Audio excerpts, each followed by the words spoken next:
¿Dónde me quedé? Déjenme ir para atrás.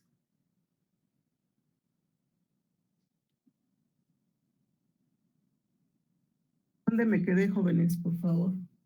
En el trasplante de cabeza. Les decía, ok, gracias, del trasplante de cabeza. ¿Esto sí lo alcanzaron a ver?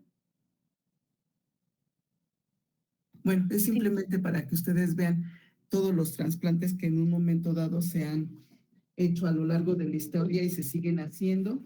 Obviamente, pues se necesitan los recursos económicos y la infraestructura para poder llevar a cabo determinados tipos de trasplante. Entonces, por eso les decía que el trasplante de cabeza, pues ya no hicieron mucho ruido al respecto. No sé si por las consideraciones éticas, porque obviamente el donador, pues iba a morir, ¿no? Si le iban a separar la cabeza del resto del cuerpo, pues obviamente iba a fallecer esa persona. Entonces, les digo, ya no supe en qué quedó porque ya no hicieron después mucha propaganda. Entonces, ahora sí que ahí les encargo que lo revisen al respecto. Y con respecto ya a las cuestiones técnicas para las donaciones de órgano, pues ya sabemos que de órganos o tejidos, estos órganos o tejidos pueden llegar al sitio anatómico original o a un lugar diferente. En el caso de las personas que reciben el órgano, pues ya sabemos que se llaman receptor o anfitrión. La persona que va a regalar su tejido o su órgano se llama donante. En función del lugar anatómico en donde llega el tejido o más bien en los órganos, esto es con respecto a los órganos específicamente, si llega al lugar original, por ejemplo, el trasplante de hígado, el trasplante de pulmón, trasplante de corazón, si llega al lugar original, se le llama trasplante ortotópico. Cuando llega a un lugar diferente, en el caso del trasplante de riñón que les decía que se pone abajito del riñón original, no se quita el riñón afectado, eso ya es un trasplante heterotópico. También cuando les comentaba del trasplante de timo, este timo se colocan pedazos del órgano en el muslo del receptor. Entonces, en esos casos estamos hablando de un trasplante heterotópico. Y pues los tipos de trasplante que actualmente se pueden realizar son los que están citados a continuación. En este caso, cuando una persona recibe su propio tejido, vamos a hablar de piel, por ejemplo, que en algunos casos en las piernas sobre todo se ponen o se insertan unos dispositivos que cada determinado, son bolsitas que se llenan de solución salina cada determinado tiempo y esto va provocando que la piel se afloje, se estire y también crezca. Entonces, después de determinado tiempo, ya esa piel que creció, que se estiró, se retira y a la misma persona se le puede poner esa piel en otro lugar diferente, por ejemplo. Y de eso estamos hablando de un autotransplante. Por ejemplo, pues lo que les decía, la misma persona puede donarse a sí misma piel, médula ósea o sangre. Les había comentado que para algunas cirugías, algunas personas prefieren sacar su propia sangre unas semanas antes de la cirugía para cuando ésta se tenga que realizar, si es necesario, ponerse su misma sangre y de esa manera se evitan infecciones, por ejemplo. Los trasplantes que se realizan entre gemelos, obviamente gemelos univitelinos, me refiero con esto, cuando las personas son del mismo sexo.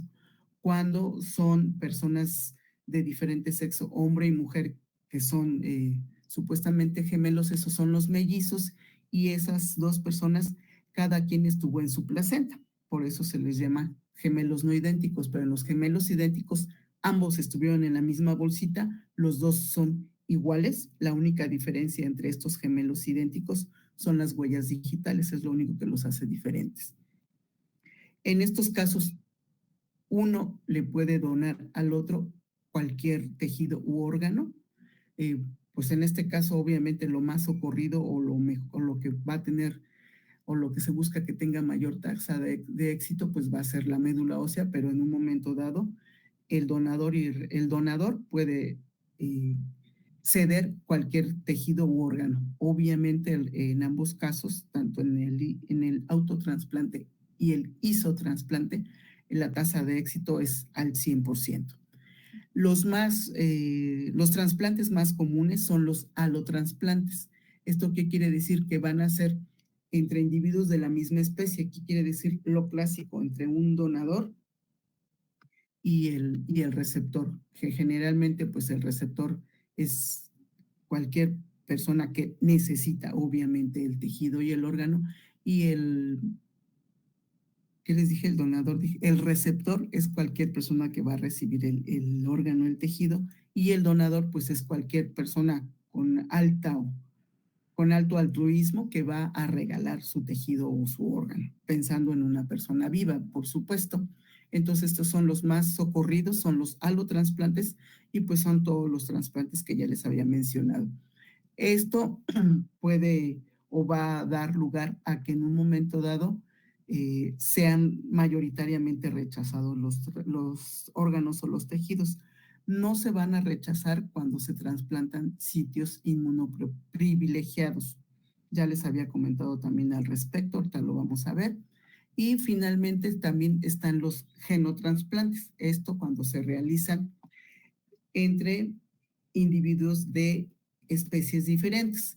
Seguramente han escuchado que se puede trasplantar órganos de cerdo al humano, eso es un genotrasplante. Lo más común que se utiliza de los cerdos es el corazón y la piel. Y obvio, al ser de diferente especie, pues el receptor puede rechazar más o menos rápido el órgano o el tejido trasplantado. Y en esta ocasión, pues va a ocurrir por participación o actuación de la IgM, puesto que pues no nos parecemos mucho al cerdo, y pues así como el cerdo, así como nosotros tenemos grupos sanguíneos, el cerdo tiene lo propio, y estos grupos sanguíneos diferentes van a ser detectados por el sistema inmune del trasplantado y con participación activa de anticuerpos de la clase IgM. Dentro, ya les había adelantado de lo que se puede trasplantar, pueden ser tejidos y órganos. Dentro de los tejidos, obvio, pues está la sangre, córnea, huesos, tendones, médula ósea, válvulas de corazón, la piel, arterias y venas, y dentro de órganos, pues son órganos pues muy importantes para el mantenimiento de la vida de cualquier individuo. Entonces, esto es lo susceptible a ser trasplantado. Les comentaba también que hay donadores vivos y cadavéricos, dependiendo o todo. Si es un donador cadavérico, obvio tiene que ser una persona que tiene poco tiempo de haber fallecido, y pues esto es lo que se le puede retirar a ese cadáver para ser susceptible de donación. Lo más común son las córneas y cartílagos y hueso, pero va a estar en función de cómo haya fallecido esa persona y su estado de salud al momento del fallecimiento. Y ya desde el punto de vista inmunológico, como les había mencionado, pues quien va a participar activamente en el rechazo o en la aceptación de ese trasplante van a ser los antígenos que están comprendidos en el complejo principal de histocompatibilidad o en el HLA, recordando que están en el brazo corto del cromosoma 6 y que tenemos de clase 1 y clase 2. Clase 1, recuerden que ustedes están denominados como HLA B y C. De clase 2 se denominan HLA DR, DP y DQ. Y dentro de clase 1 hay otros tipos de HLA que se denominan no clásicos. Y recordemos también que estos HLAs son heredados de nuestros padres y que estos se transmiten o están, mejor dicho, en juegos que se denominan haplotipos. Sabemos que padre y madre tienen su doble juego cada quien, y los hijos resultantes pues también vamos a heredar la mitad de información genética de cada uno de nuestros padres, y por esa razón en un momento dado nuestros padres y o nuestros hermanos pueden ser candidatos a ser donadores cuando a uno de los hijos tiene problemas en cuanto a recibir un trasplante. Entonces, lo más viable, obvio, serían los parientes cercanos, hermanos o padre y madre, dependiendo del HLA que cada uno de ellos presente, y pues ya simplemente para que se acuerden, y esto es estas moléculas son las que participan importantemente en, les decía, en aceptar o rechazar el tejido o el órgano en cuestión. Sabemos que hay varios genes que van a codificar para clase 1 y clase 2, que hay muchos tipos de alelos o gran número de alelos que van a codificar para lo mismo, y el hecho de que sea tan polimórfico el MHC es lo que nos capacita para tener una buena respuesta después de muchos años de evolución, y esa buena respuesta pues nos hace ser, o uno quisiera que esa respuesta fuera lo suficientemente buena para resistir las infecciones. Hemos visto que hay etnias que son más susceptibles a diferentes enfermedades, o inclusive grupos familiares que son más susceptibles o pueden ser resistentes a una determinada enfermedad, pero esto está dado por herencia genética y por esta circunstancia. Entonces, aquí quien participa activamente es el MHC. Ayer lo veíamos en la práctica de activación de linfocitos, que en el cultivo mixto de linfocitos, las poblaciones o ambas poblaciones celulares en el cultivo mixto bidireccional se van a activar por obra y gracia de la presencia del MHC presente sobre las células blancas. Entonces, ahí está plenamente demostrado la importancia y la función, en este caso de los trasplantes, de las moléculas del HLA. Aquí está, para que también recordemos en dónde vamos a encontrar clase 1, clase 2 y las otras subclases de HLA. Por ejemplo, el HLA-G es el que participa activamente en el desarrollo del embarazo y en que las células, bueno, o mejor dicho, el producto final, que es el bebé, se mantenga hasta el nacimiento. Entonces, esto es lo que va a favorecer, además del trabajo que hace la placenta para que el producto se quede.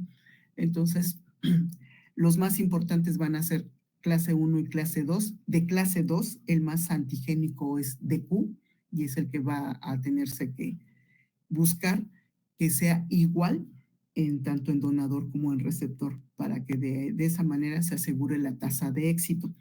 De manera general, esto es lo que se busca en las personas que van a ser trasplantadas, pero también se tiene que tipificar los otros HLA que se denominan menores, entre comillas, porque también van a tener una participación activa para el rechazo de trasplantes. ¿Sigo con ustedes, jóvenes? Parece Sí, que profe. sí, ok, muchas gracias.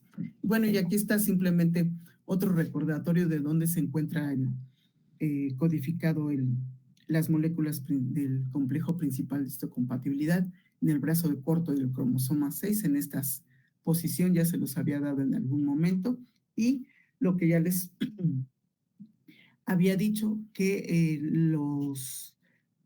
las moléculas del MHC clase 2 son las que se tienen que buscar para encontrar la compatibilidad entre donador y receptor, y aquí las más importantes son el DR y el HLA-B, porque les decía, son los más inmunogénicos. Obvio, para asegurar una tasa de éxito, pues se les da a los pacientes pues la terapia inmunosupresora correspondiente para evitar el rechazo.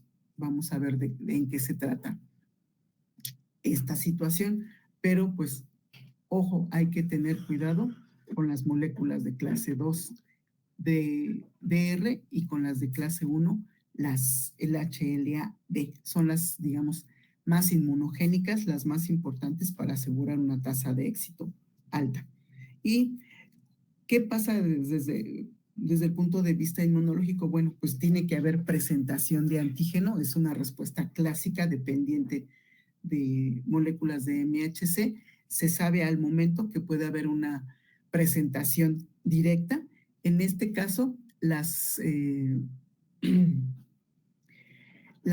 células presentadoras de antígeno del donador, aquí ojo del donador, le van a presentar sus propios antígenos a las células T del receptor.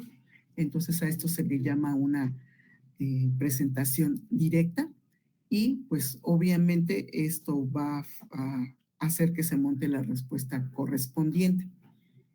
¿Para qué? Pues se presentan los antígenos del donante a las células T, se reconocen, obviamente los antígenos no se parecen y esto va a provocar que se monte la respuesta inmune correspondiente con el producto final que va a ser el rechazo.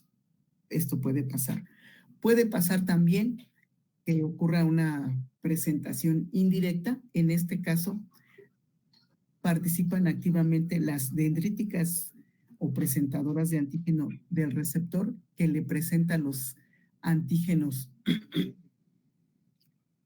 Perdón, ya me llegó la hora de la tos.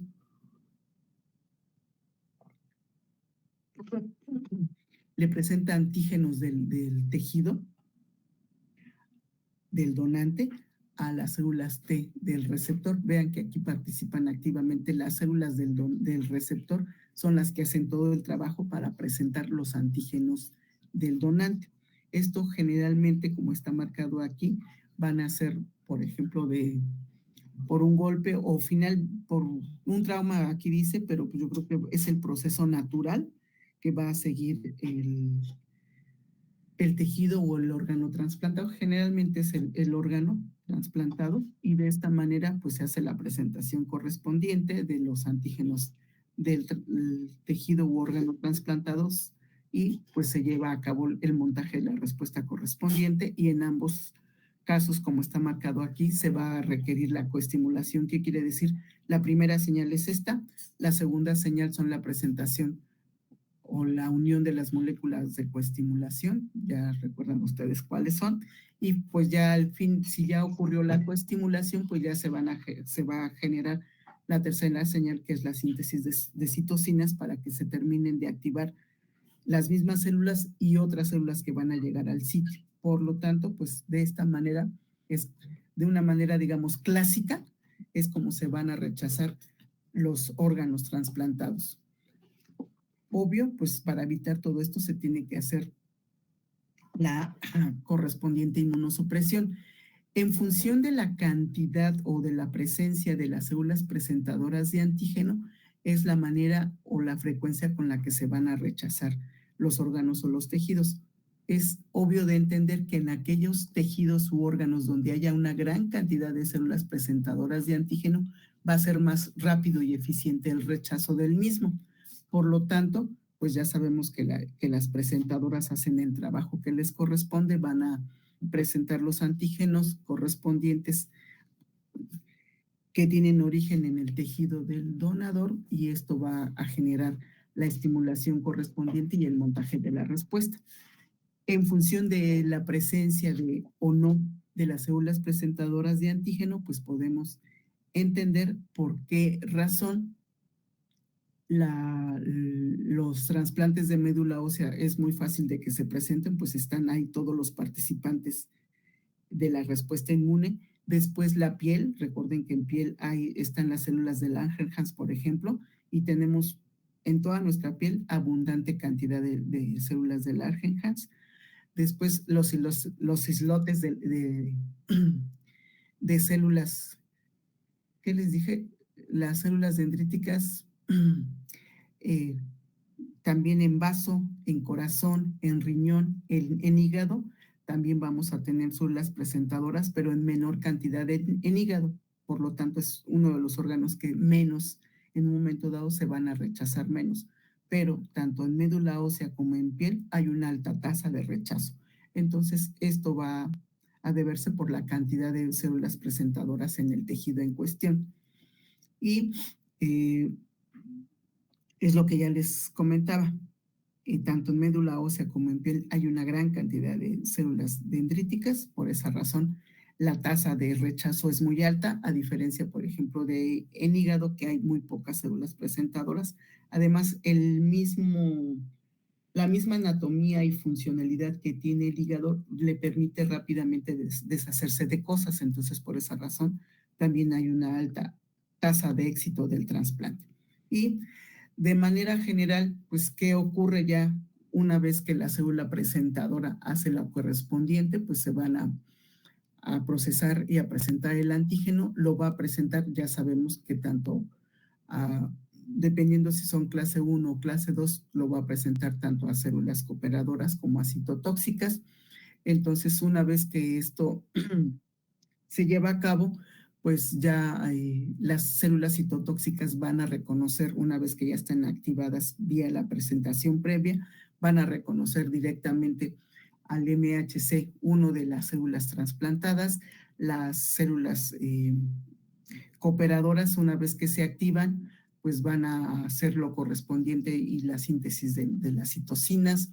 Obviamente la inmunidad innata también aquí participa, pues llegan las células NK y tanto NK, CD4 y CD8 son las que van a participar activamente en el rechazo de trasplante. Entonces vean que células de inmunidad innata inicialmente y células de la inmunidad adaptativa CD4 y CD8 cooperadoras y citotóxicas, pues son las que participan activamente en el rechazo de trasplantes. Digamos que es una respuesta clásica para el rechazo del trasplante en cuestión. Y pues así como tenemos inmunidad de tipo celular, también hay inmunidad de tipo humoral. ¿Qué quiere decir esto? Que hay participación de anticuerpos en contra del trasplante. ¿Cómo puede ocurrir esto? Bueno, puede pasar que haya ya anticuerpos preformados en el donante y esto puede pasar, pues ya sabemos que en un momento dado hay antígenos. Por ejemplo, en el caso de los grupos sanguíneos tenemos anticuerpos ya de tipo natural en contra de componentes de grupo sanguíneo porque bacterias, componentes de bacterias, de plantas, de polen, de algunos alimentos son compartidos por las mismas sustancias del grupo sanguíneo y por esa razón tenemos ya anticuerpos preformados. Lo mismo va a pasar en un momento dado con aquellos pacientes que reciben un órgano en cuestión y puede haber rechazo o actividad de tipo humoral en contra de esos órganos debido a estos anticuerpos. También lo que yo les decía, los anticuerpos que ya de manera natural tenemos nosotros o también anticuerpos que se van a producir después del trasplante. Inicialmente pues va a tenerse la participación o el desarrollo de una respuesta de tipo primario, donde va a haber títulos altos entre comillas de IgM y obviamente después de determinado tiempo la respuesta inmune va a ser de tipo secundario, vamos a tener una gran cantidad de anticuerpos ya de clase IgG derivado del switch correspondiente para tener la respuesta de tipo secundaria, pues entonces ya aquí los que van a participar activamente son las IgGs, recordando que tanto IgM e IgG son fijadores de complemento, obvio, más eficiente la IgM, y pues esto va a conferir que tengamos anticuerpos. También estos mismos anticuerpos se van a dar obviamente por la respuesta hacia los HLA del tejido u órgano trasplantado, va a haber anticuerpos y pues estos mismos anticuerpos se pueden adquirir cuando hay embarazos. Recuerden que la mitad de la información genética del producto corresponde al papá, entonces eso va a generar en las mujeres embarazadas el tener anticuerpos contra los HLA del padre, pero el producto no se rechaza la mayoría de las veces por trabajo de la placenta y de el HLA-G. También por transfusiones sanguíneas previas podemos tener anticuerpos en circulación dirigidos contra HLAs diferentes y también se ha visto que aquellas personas que han recibido trasplantes previos, hay personas que obviamente por cuestiones de salud y obvio económicas han recibido más de un órgano o han sido trasplantadas varias veces. Entonces, el tener títulos altos de anticuerpos dirigidos contra HLA que va a favorecer, bueno, pues que se disminuya la probabilidad de tener un donador compatible y pues obviamente que la tasa de rechazo pues va a aumentar. Entonces, son respuestas, vean ustedes, clásicas en contra del tejido u órgano trasplantado.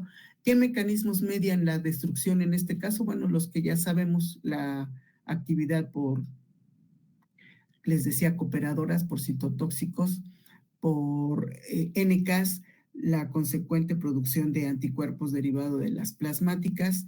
Entonces, los anticuerpos que van a favorecer por la lisis van a sensibilizan, a las células del tejido o del tejido trasplantado. Una vez que están sensibilizadas con anticuerpo, pueden ser destruidas por acción de complemento, también destruidas por el ADCC. En este caso, recuerden que macrófagos citotóxicas, NKs van a reconocer también cuando las células están sensibilizadas, el daño que producen las citotóxicas, los macrófagos y en un momento dado también los neutrófilos, pero principalmente macrófagos van a llegar al sitio para destruirlos también. Entonces, pues hay, o mejor dicho, todos los mecanismos que conocemos que van a favorecer la destrucción, van a participar activamente para eliminar el tejido o el órgano dañado. Entonces, el receptor o el paciente no la tiene fácil para aceptar el órgano trasplantado. Por esa razón, se tienen que inmunosuprimir los pacientes que reciben el órgano en cuestión.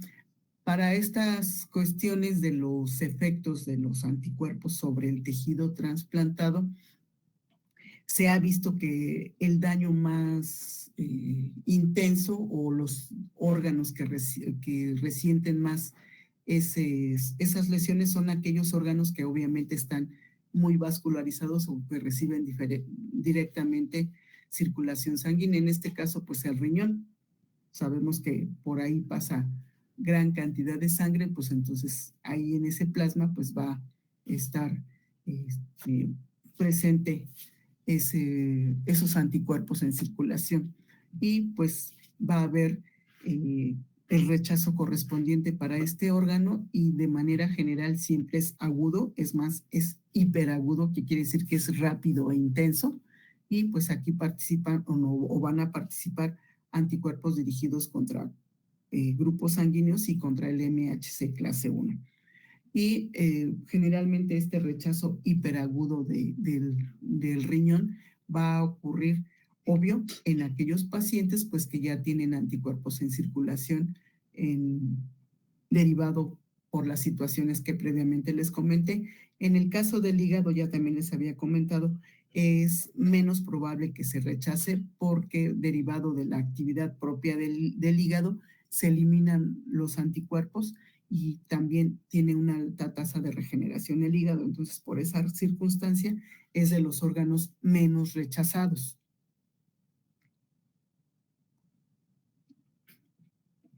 Obvio que para realizar un trasplante, pues tenemos que ver la relación que va a existir entre el donador y el receptor. Obvio, aquí está la escala en la cual se van a rechazar con mayor actividad los trasplantes. Es entendible que entre individuos de especies diferentes la tasa de rechazo es más alta. Después le siguen los aloinjertos, que van a ser entre individuos individuos diferentes de la misma especie. Después los isoinjertos, que se derivan de los gemelos, y los autoinjertos. La tasa de éxito pues, es la misma entre los que se llevan entre individuos entre gemelos y cuando se hacen autotransplantes, por ejemplo, de piel o de tejido en el mismo individuo. Pero pues esto también va a estar en función de qué tanto se parecen o no el donador y el receptor, de si los MHC van a ser iguales, qué tan iguales son, y pues les decía las respuestas clásicas desde el punto de vista inmunológica para que haya rechazo del trasplante. Aquí va a participar muy importantemente la memoria y la respuesta de tipo secundario, pero obvio en la respuesta de tipo secundario va a ser aquella o va a participar cuando el individuo ha recibido más de un trasplante, pero pues esto va a generar que se rechace rápido o un poco más lento el tejido en cuestión. Sigo con ustedes, ¿verdad? Sí, profe. Sí, ok, gracias. Entonces, dentro de los mecanismos de rechazo que se tienen ya identificados después de que se realiza el trasplante, pues se ha visto que puede ocurrir este rechazo en cuestión de minutos o de horas. Es lo que pasa con los trasplantes de riñón. Puede ocurrir en este intervalo de tiempo y a esto se le denomina que es un rechazo hiperagudo.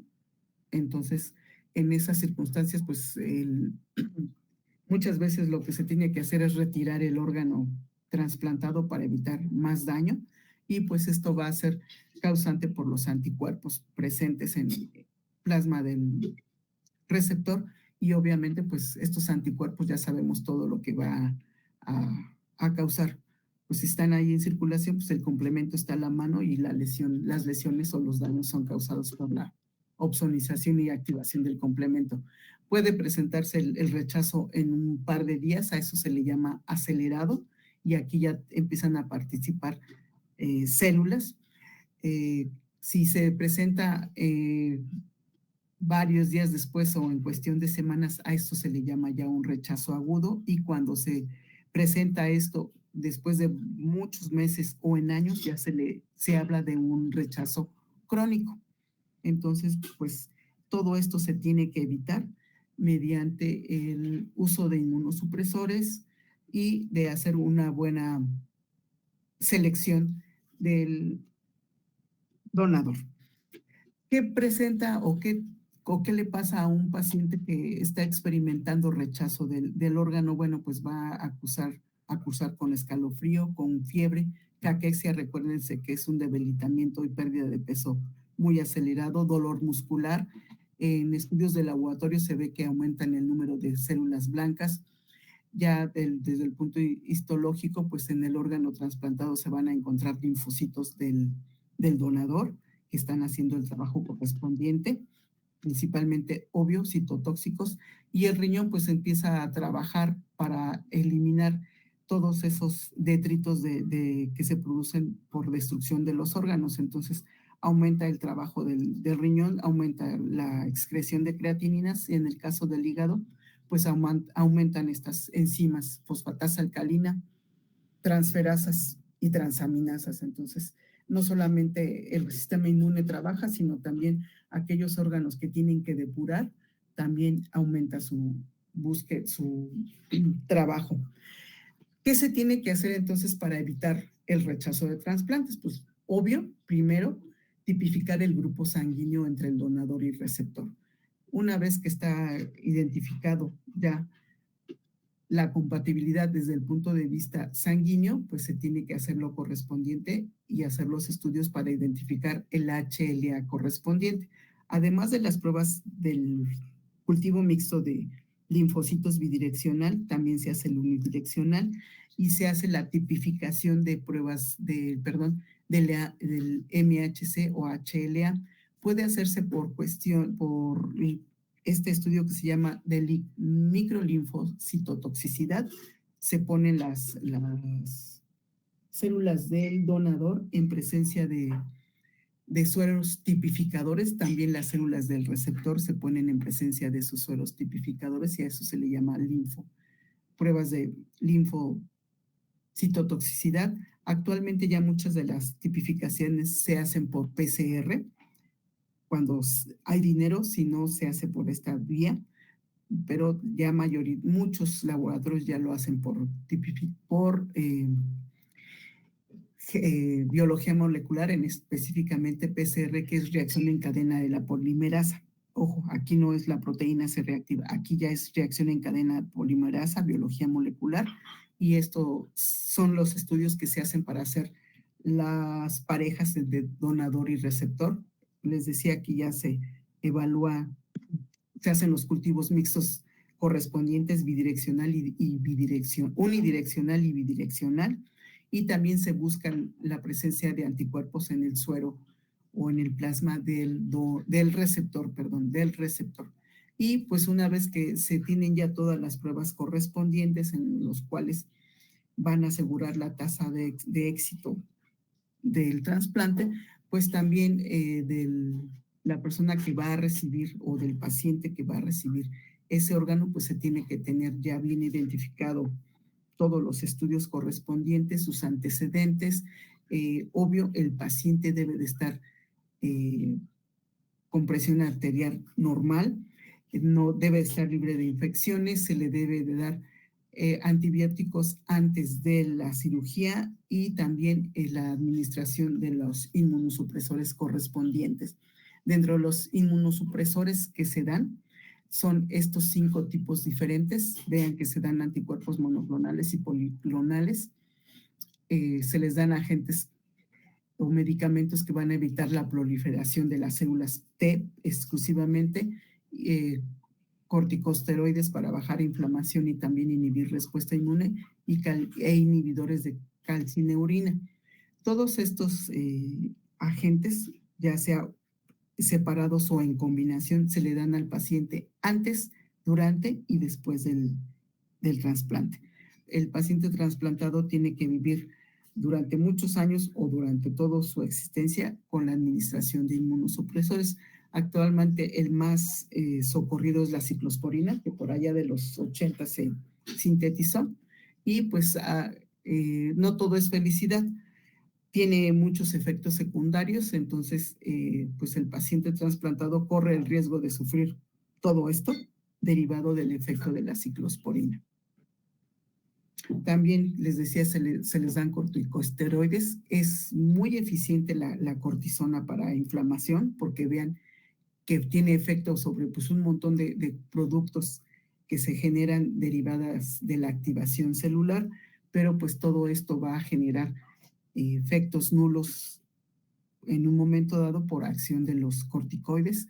Entonces, igual que con la ciclosporina, no todo es felicidad, va a generar principalmente osteoporosis, el síndrome de Cushing, que es la acumulación de grasa en determinadas zonas.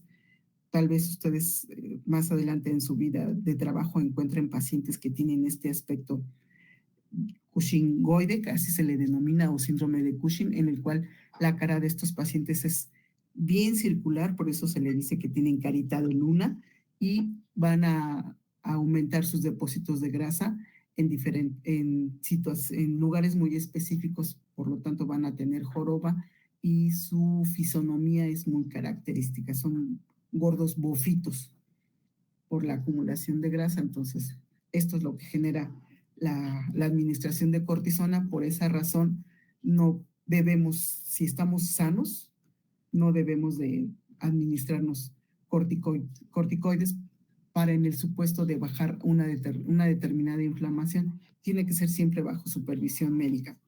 Estos son los más conocidos. El Alin, por ejemplo, es muy barato, creo que cuesta como 80 pesos. Este creo que es un poco más caro, pero este es bastante barato y pues entendemos que su efecto inmunosupresor es porque van a tener efecto directamente sobre las citocinas proinflamatorias. Entonces, y efectos sobre cooperadores. Por esa razón, son muy eficientes para inmunosuprimir. De otros medicamentos inmunosupresores que están los inhibidores de calcineurina, aquí entra la ciclosporina y el tacrolimus, que es un antibiótico, no, este no es un antibiótico, es un producto de síntesis, no sé si es derivado de un hongo, es derivado de un hongo el tacrolimus, y pues vean sobre lo que tiene efecto. También el micofenolato va a suprimir, aquí también, ojo, ya también participan o tiene efectos sobre células T y B, pero pues vean todos los efectos secundarios derivados de la administración de inmunosupresores. Entonces, les decía, los pacientes no la tienen fácil. Uno de los inmunosupresores que hasta la fecha se sigue usando es el OKT3, que les mencionaba en un momento dado. Es este de acá, que en un momento dado literal, barre o elimina todos los linfocitos T presentes. Entonces, esto también hay que manejarlo con cuidado. Este es un anticuerpo monoclonal. También se utilizan policlonales para favorecer una buena inmunosupresión para tener listo al paciente. Los inmunosupresores, el médico los va a usar dependiendo del paciente, obviamente para darle uno o la combinación de varios, pero de manera general estas son las 3 etapas en las cuales se les tiene que dar la terapia inmunosupresora correspondiente. Se denominan de inducción cuando se utilizan antes del trasplante y durante el trasplante para evitar, pues lo que ya sabemos, el rechazo. De mantenimiento, para mantener obvio el trasplante, se van a utilizar, les decía, tratamientos solos o combinados para evitar los menores problemas al paciente. Obviamente, el paciente trasplantado tiene que recibir esto durante varios años o durante toda su vida para mantener el trasplante. Y en un momento dado, si están ocurriendo problemas de rechazo, se tiene que dar aquella terapia de rescate. Obviamente, inmunosupresores más agresivos para evitar ese rechazo. Por lo tanto, en estos casos, como está marcado aquí, va a ser una terapia durante poco tiempo para evitar daños al paciente. Entonces, les decía, no es fácil para el paciente trasplantado su existencia. Se tiene que cuidar mucho, no estar junto a personas que estén enfermas de algo porque se lo pueden contagiar y como está inmunosuprimido es fácilmente que adquiera la infección en cuestión, pero con síntomas mucho más acentuados, dado que su sistema inmune no está funcionando como debe de ser. Y vean ustedes que estos agentes inmunosupresores, aquí están ya la actividad que tienen o sobre quién tienen actividad y sus usos. Vean que se utilizan tanto para cuestiones de autoinmunidad como para trasplantes. Son casi los mismos medicamentos que se usan en ambas identidades. Y ¿a qué nivel actúan estos anticuerpos? Bueno, estos medicamentos inmunosupresores, aquí están el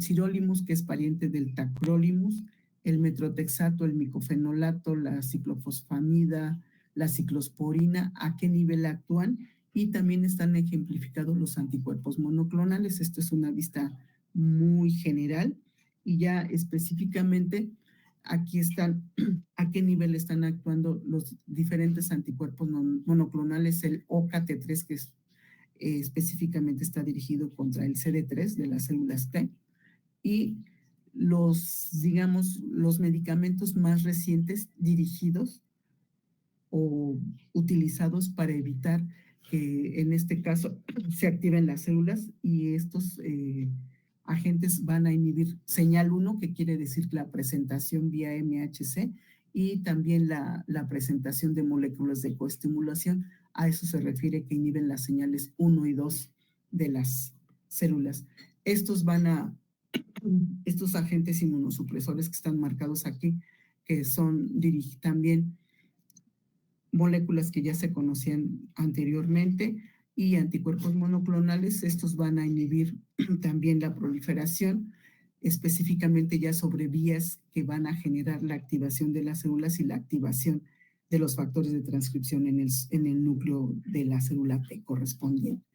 Entonces vean que el repertorio de medicamentos inmunosupresores pues es bastante amplio. Obviamente, así como son de efectivos, son de caros, entonces es bastante caro mantener a un paciente. Y también, por último, hay medicamentos inmunosupresores que van a estar dirigidos a evitar la activación de las células B vía presentación o ayuda de las células cooperadoras correspondientes. Recuerden que en una vía, Carlos,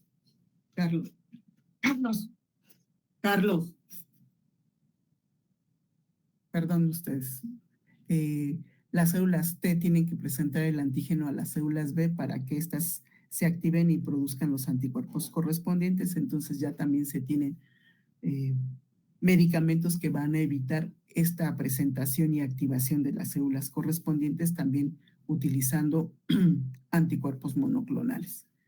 y simplemente aquí están los tipos de anticuerpos que se tienen. Acuérdense aquellos que son derivados o son tal cual se obtienen en la producción de los cebridomas cuando se utilizan ratones, o aquellos anticuerpos que son ya totalmente de origen humano. Entonces, dependiendo del tipo de anticuerpo monoclonal, pues es la terminación del mismo. Y pues aquí está también marcado los efectos que tienen estos inmunosupresores. Y ya con todo esto que se sabe, pues se tienen que cuidar varios aspectos con relación sobre todo del receptor, ya no tanto del donador. Obviamente el donador, si está en vida, pues tiene que estar sanito, y de manera importante que la relación entre las moléculas de histocompatibilidad del donador y el receptor sea alta, que el receptor debe de estar sano lo más posible, no debe de tener infecciones, y que no tenga en ese momento presión arterial alta, y pues recibir o darle la terapia inmunosupresora correspondiente. En este caso, dependiendo si van a recibir trasplante de médula ósea, al paciente se le tiene que irradiar para que toda su médula ósea se elimine, todas sus células blancas sean eliminadas derivadas de la radiación. El paciente tiene que tener, o se le debe de cuidar de manera exagerada, se le tiene que mantener un ambiente aislado, estéril, para evitar infecciones, para que en un momento dado reciba la correspondiente médula ósea. Y pues lo que ya les había comentado, que se tiene que hacer la tipificación correspondiente de HLA-B y D. Y pues se sabe que el B y el D son los más inmunogénicos, y en este caso, para hacer la correspondiente relación entre donador y receptor, al menos cuando se trata de un donante parental o hermano, tiene que haber por lo menos coincidencia en 6 de los 10 antígenos que se buscan para que haya identidad para recibir el trasplante. Cuando se utiliza como donante alguien no familiar, alguien no emparentado, la compatibilidad o la igualdad entre las moléculas del MHC tiene que ser muy alta. Tiene que ser de preferencia 10 de 10 o 9 de 10. De otra manera no se puede realizar el trasplante, para evitar así todos los problemas de rechazo que van a existir en un futuro. Y de los órganos trasplantados se tienen que poner en el receptor con relativa rapidez. Me refiero a rapidez en cuestión de horas, porque hay unos órganos que una vez que se retiran del donador van a morir rápidamente. Por esa razón, ustedes han visto tal vez en películas la premura con la que se movilizan los servicios médicos para hacer el retiro y el transporte del órgano, porque, por ejemplo, el corazón y pulmones no resisten mucho tiempo fuera del cuerpo. Entonces, en cuestión de horas, tienen que ser trasplantados porque su promedio de vida es muy cortito. Los que más aguantan son el páncreas y los intestinos, y el riñón. Entonces, hay que hacer rápidamente el trasplante, por eso las listas de espera y el estar vigilando al paciente que va a ser receptor del órgano en cuestión. Con respecto al trasplante de médula ósea, tiene un par de, bueno, pues no un par, sino más bien tiene características especiales el realizar un trasplante de médula ósea. Para empezar, el donante pues puede ser adulto, a veces se usan niños, pero se me hace medio cruel usar niños, pero bueno, en el caso de un adulto, donde se toma la muestra para tomar o hacer el aspirado de la médula ósea, son las crestas ilíacas, obvio, previa anestesia, y se mete una aguja que se llama así, que es, pues, para mí es un sacabocado, porque tiene un mango. Lo que sería la aguja, es un tubo de acero, obviamente quirúrgico, con filo para poder romper el hueso, penetrar hasta la médula, y una vez que está hecha esta perforación, hacer el aspirado correspondiente. Una vez que se hace el aspirado, son varios puntos, no solamente es un punto, sino son varios puntos en el mismo hueso para obtener un mayor volumen de esa médula ósea. Puede pasar un par de cosas, que la médula ósea como tal se le meta al receptor, o que de ahí se purifiquen algún linaje en especial por activar esas células con factores de crecimiento. Entonces, se puede hacer pueden pasar esos dos eventos. Entonces, les decía, darle la médula ósea como tal. Obviamente la médula ósea se tiene que disgregar porque sale como si fuera una gelatina. Esa gelatina se tiene que disgregar para liberar las células, y eso es lo que se le trasplanta al paciente, la médula ósea como tal. O les decía, se ponen en contacto las células con diferentes factores de crecimiento y citocinas o citocinas para favorecer la diferenciación de un linaje en especial, y ya se le da al receptor. Vean que aquí está marcado que al receptor pues le toma un poco de tiempo recuperarse del procedimiento, porque pues la médula ósea, en el caso de que haya recibido médula ósea, pues esta se eliminó totalmente derivado de la radiación o de la quimioterapia, y entonces le toma al paciente un rato. Entonces, los pacientes trasplantados de médula ósea se quedan un buen tiempo en el hospital. ¿Y para qué se usa el trasplante de médula ósea? Bueno, principalmente para tratamiento de leucemias, y también, como dice aquí, entre comillas, para rescatar aquellos pacientes que han tenido efectos muy negativos derivados de la quimioterapia, pacientes de cáncer que han recibido quimioterapia y no han resistido muy bien sus células, y de esa manera se les da la correspondiente restitución de esas células para que se vuelva a poblar su médula ósea. Obvio, se tienen que hacer todos los cuidados que ya les mencioné previamente, y la médula ósea también se da en esos casos de inmunodeficiencia. ¿Se acuerdan cuando vimos inmunodeficiencia? Que ya hay una entidad que se llama inmunodeficiencia combinada severa, y en este caso, pues hay afectaciones tanto de inmunidad celular como inmunidad humoral, y por esa razón se les da trasplante de médula ósea a estos pacientes. Entonces, no solamente se usa para trasplantes clásicos, digamos, sino también para restituir o generar la generación de linajes específicos en estos pacientes, o restituir por completo la médula ósea. Bueno, a pesar de todos los cuidados que se llevan a cabo para generar una tasa de éxito alta en los pacientes trasplantados, no siempre ocurre esto. Derivado, obviamente, ya sabemos, de la respuesta inmune generada por el receptor, puede ocurrir que se presente algo que se llama enfermedad de injerto contra huésped.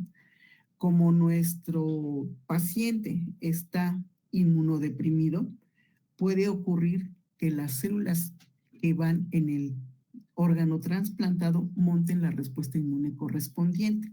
Entonces, en este caso, se presenta esta enfermedad que se llama de injerto contra huésped. En pocas palabras, ¿qué quiere decir? Que el órgano trasplantado hace lo correspondiente para rechazar el cuerpo del paciente. Por eso se llama enfermedad de injerto contra huésped, y se mantienen las siglas en inglés. Aquí está. ¿De acuerdo? Entonces, en este caso, el donante hace lo correspondiente para rechazar el cuerpo del receptor. Obvio, esto es lo que no, en un momento dado se presenta con relativa frecuencia, pero es por también el estado inmunodeprimido del receptor y el buen estado inmune de las células del donante. Puede presentarse esto. Entonces, y en este caso, por la razón que ya les había mencionado previamente, y también porque la respuesta inmune se va a montar en contra de antígenos del MHC o HCLA menores o secundarios. Entonces, así como en las transfusiones sanguíneas, las pruebas cruzadas se hacen para ver si hay anticuerpos dirigidos contra grupos sanguíneos menores, aquí también pasa algo semejante. Entonces, estas situaciones se van a presentar cuando el órgano trasplantado tiene un número alto, entre comillas alto, de linfocitos T, que van a ser intestino delgado. Acuérdense que ahí hay placas de Peyer, el pulmón y el hígado. Entonces, es alta la frecuencia de enfermedad de injerto contra huésped en estas situaciones, derivado de la presencia de este tipo celular. Y estos rechazos de injerto contra huésped,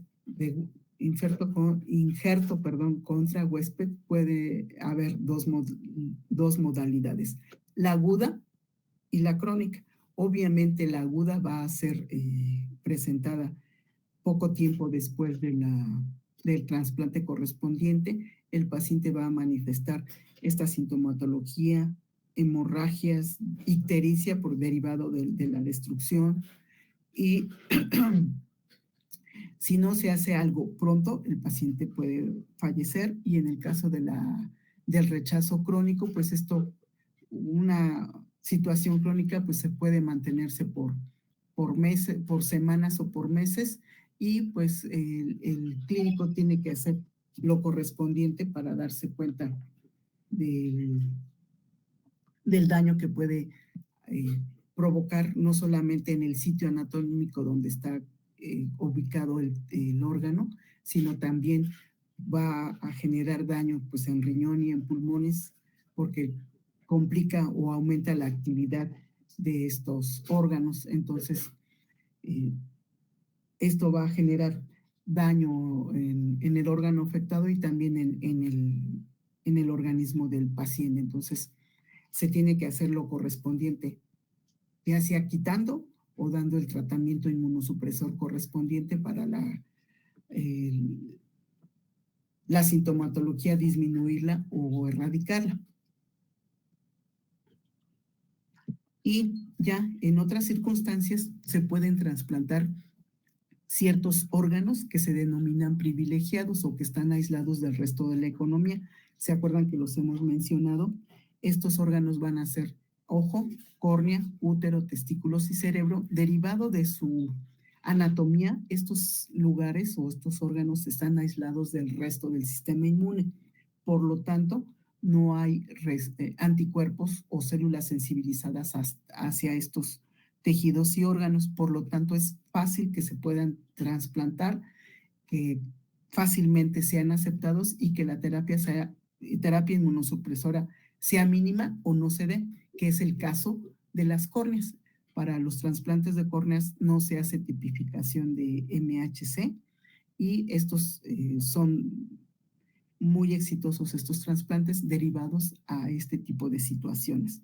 Entonces, esto favorece que se puedan hacer con relativa facilidad este tipo de trasplantes. Y pues aunado a la situación anatómica, también tienen sumado que no hay circulación linfática, no van a expresar el Fas ligando. Acuérdense que que las células que tienen Fas ligando y las células inmunes que tienen Fas, pues ya se hace la unión Fas ligando, y eso induce la muerte celular. Entonces, esto favorece la tasa alta de éxito en este tipo de trasplantes. Y lo que ya les había comentado, estos injertos de córnea van a generar que sean exitosos esos trasplantes. En el caso de piel, pues ya sabemos que hay muchas células presentadoras, entonces es fácilmente rechazada la piel, pero a pesar de eso, en los pacientes quemados se hace el correspondiente trasplante para favorecer que haya una cubierta que les ayude a generar nueva piel, a pesar de que ya muchos médicos saben que esa piel trasplantada va a ser rechazada, pero pues eso favorece tener cubiertas esas áreas quemadas y favorecer la generación de nueva piel. En cuestión con el embarazo, pues el feto que se está formando como les había comentado previamente, tiene la mitad de la información genética proveniente del padre. Por lo tanto, se considera a ese feto que en crecimiento un halo injerto, pero pues con toda la inmunología que tiene el cuerpo de la madre, pues fácilmente se rechaza o se rechazaría, pero no ocurre en la mayoría de las veces, en el 99% de las ocasiones, no se rechaza derivado porque la placenta hace su trabajo, aparte el HLA. LA de tipo G también hace lo correspondiente para favorecer la sobrevida y el éxito del embarazo y el nacimiento del bebé. Aquí les dejo, me falta nada más como 5 o 10 minutos de clase, lo vemos el próximo martes porque ustedes tienen examen, pues para que no se me pongan ansiosos, aquí lo dejo, me faltan muy poquitas diapositivas y nos vemos el próximo